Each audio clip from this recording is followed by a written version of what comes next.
अबू बकर सिद्दीक रज़ी अल्लाह ताला अन्हु के बारे में अल्लाह के पाक पैगंबर का फरमान सुने, कमली वाले का फरमान सुने। अल्लाह के हबीब ने फरमाया कि मेरी उम्मत पर वाजिब है अबू बकर सिद्दीक से मोहब्बत भी करे और अबू बकर सिद्दीक का शुक्रिया भी अदा करे। हज़रत अली फरमाते हैं रज़ी अल्लाह ताला अन्हु, फरमाते हैं कि मैंने कहा कि अल्लाह के नबी सल्लल्लाहु अलैहि वसल्लम हमें कभी नहीं कहते कि तुम नमाज पढ़ाओ, हमेशा अबू बकर को ही कहते हैं कि अबू बकर नमाज पढ़ाए। आगे सुनिए हज़रत अली क्या फरमाते हैं रज़ी अल्लाह ताला अन्हु, फरमाते हैं कि एक मरतबा अम्मा आयशा सिद्दीक़ा रज़ी अल्लाह ताला अन्हा ने अपने हबीब से अर्ज किया, अल्लाह के नबी से अर्ज किया कि या रसूलल्लाह सल्लल्लाहु अलैहि वसल्लम आप हमेशा मेरे वाले साहब को कहते हो कि नमाज पढ़ाओ, हालांकि वो रकीकुल कल्ब हैं, नरम दिल के मालिक हैं। जब आपकी घर मौजूदगी में वो नमाज पढ़ाते हैं उनकी हिचकी बन जाती है, वो हजारों कतार होते हैं। लिहाजा आप उमर बिन खत्ताब को कहा करे वो नमाज पढ़ाएं या अली रज़ी अल्लाह ताला को फरमाया करे वो नमाज पढ़ाएं। तो मैं कुर्बान अल्लाह के हबीब के जवाब पर जवाब सुनिए, मेरे पैगंबर मुस्तफा ने जवाब देकर पूरी सुन्नी कौम को जगा दिया है और पूरी राफिजियत को हला के रख दिया है। मेरे कमली वाले के जवाब ने मेरे महबूब ने फरमाया, आयशा तुम मुझसे ये कहती हो कि अबू बकर को छोड़कर किसी और को तुम मुसल्ले पे खड़ा हो नमाज पढ़ाने के लिए। अल्लाह के हबीब ने फरमाया, आयशा मैंने 3 मरतबा हज़रत अली का नाम अल्लाह की खिदमत में पेश किया। अल्लाह के हबीब ने फरमाया, आयशा मैंने 3 मरतबा हज़रत अली का नाम अल्लाह की खिदमत में पेश किया है कि वो नमाज पढ़ाए।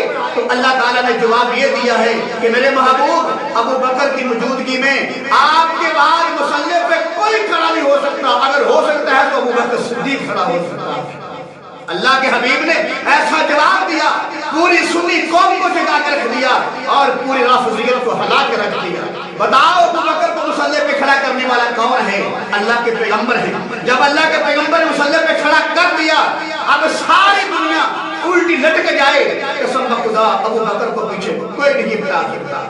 अगर कोई आदमी अबू बकर को पीछे हटाने की कोशिश करता है तो याद रखें कि पैगंबर के इंतखाब को पसंद नहीं कर रहा, नबी की पसंद को पसंद नहीं कर रहा, नबी की बात का इनकार कर रहा है। जिस जात को, जिस शख्सियत को अल्लाह के नबी ने पसंद किया है, अगर कोई आदमी पसंद नहीं करेगा तो बताओ जो नबी की पसंद का इनकार करे, जो नबी के इंतखाब का इनकार करे, जो नबी के हुक्म का इनकार करे, आप खुद ही फैसला करो कि वो मुसलमान हो सकता है।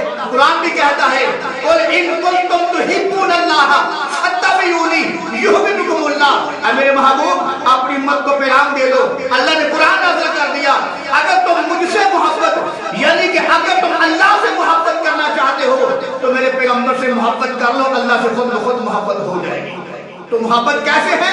अतीउल्लाह व अतीउर रसूल, अल्लाह की इताअत के अंदर मोहब्बत है और मोहम्मद मुस्तफा की फरमा बरदारी के अंदर मोहब्बत है।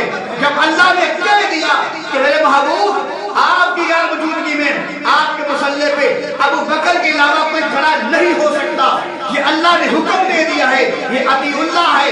जो अतीउल्लाह का इनकार करता है वो समझ लो कुरान का इनकार करता है, और जो कुरान का इनकार करता है आप खुद ही समझ लो कि वो क्या हो सकता है। और जब नबी ने भी कह दिया कि मेरी गैर मौजूदगी में अगर कोई मुसल्ले पे खड़ा हो सकता है तो अबू बकर सिद्दीक खड़ा हो सकता है, अगर फिर भी कोई नहीं मानेगा समझ लो कि वो पैगंबर की हदीस का मुनकर है, नबी के हुक्म का मुनकर है, नबी के इंतखाब का मुनकर है, नबी की पसंद का मुनकर है।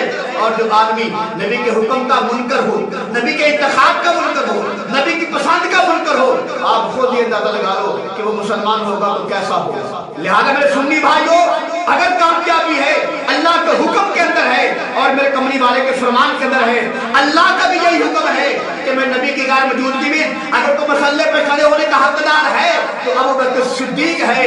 और अल्लाह के पैगंबर भी फरमा दिया, फरमाया मेरे बाद अगर तो मसल्ले पे खड़ा हो सकता है तो अबू बकर सिद्दीक खड़ा हो सकता है।